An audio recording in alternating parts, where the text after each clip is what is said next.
अगर कोसली उनके हलके का हिस्सा ना होता और परिसीमन के अंदर उन्होंने ये सिफारिश अपने साथ कोसली को जोड़ने की ना करी होती तो शायद आज दीपेंद्र हुड्डा लोकसभा के सदस्य होते, ना कि राज्यसभा से जाना पड़ता। अच्छा, विधानसभा में भी आप जिक्र करते हैं कि कुछ हलके हैं जो यहाँ के मैं सुन रहा था आपको कि बाकी जिलों में हलके जोड़े गए और हमारे यहाँ से विधानसभा के हलके खत्म कर दिए। तो यानी कि जब से मैं राजनीति के अंदर आया हूँ, हमारे साथ बार बार जो सत्तासीन होते हैं उनकी तरफ से यही नज़र रहती है कि किस तरह से इनको तराशा जाए। तो 3 हलके हमने खोए, करीना काल का खोया, सालावास का हल्का खोया और ये अब जाटूसाना और कोसली का जो मिल गया ये खो लिया। 81 से 90 हल्के बन गए। हमारा ही दुर्भाग्य से एक ऐसा ज़िला था महेंद्रगढ़ जहाँ पर एक हल्का घटा दिया गया। ये जो बीच में परिसीमन होता है राव साहब, इसको लेकर मैं देख रहा था कि आपने भी अपनी पटौदी की रैली में बात कही परिसीमन को लेके कि भाई हमें मलाल है परिसीमन को लेके, और भी कई नेता कहते हैं कि दक्षिणी हरियाणा के साथ धोखा हुआ।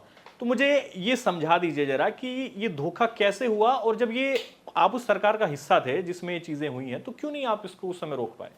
उस टाइम मनमोहन सिंह जी की सरकार हुआ करती थी, मैं मंत्री भी था उनकी सरकार के अंदर।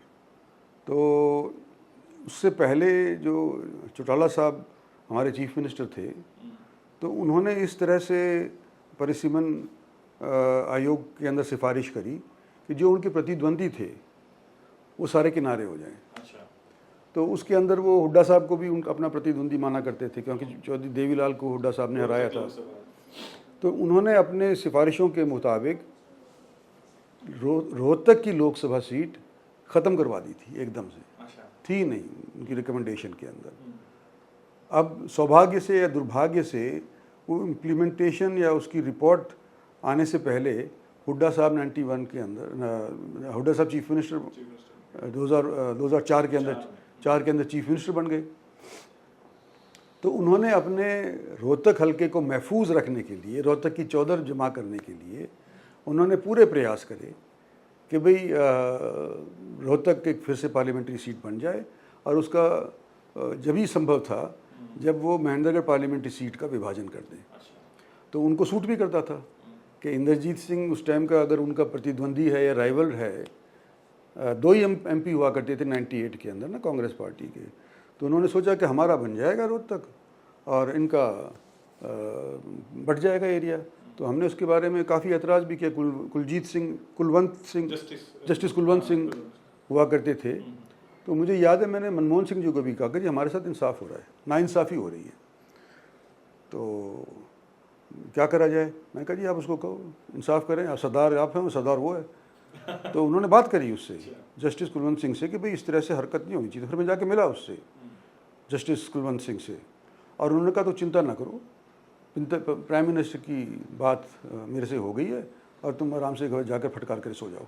तो मैं बेचिंतित हो गया, और जब वो फैसला हुआ तो हमारे एरिया का 3 जगह विभाजन हो गया।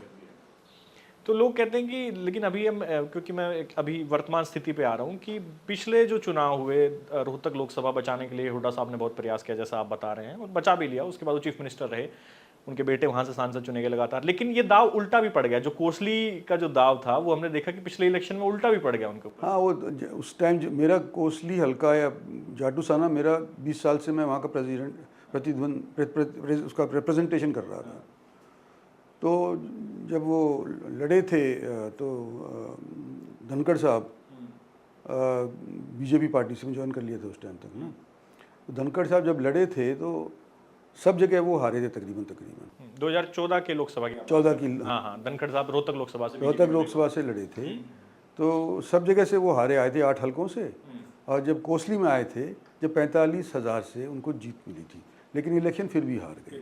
तो उन्होंने फिर कोशिश तो करी, हुड्डा साहब ने, उनके साहिबजादे ने, कि भाई कोसली के अंदर हम कुछ ना कुछ ऐसा वातावरण फैलाएं कि हमारे साथ जुड़ जाएं। लेकिन अगला जो चुनाव आया 19 के अंदर, तो वहाँ पे शर्मा जी, हमारे अरविंद शर्मा जी लड़े दीपेंद्र सिंह हुड्डा जी के खिलाफ। तो वहाँ पर कोसली ने पहले की निस्बत और भी ज़्यादा से उनको मेरे ख्याल से 72 या 75,000 वोटों से हरा दिया। तो वो थोड़े बहुत वोटों से हार गए।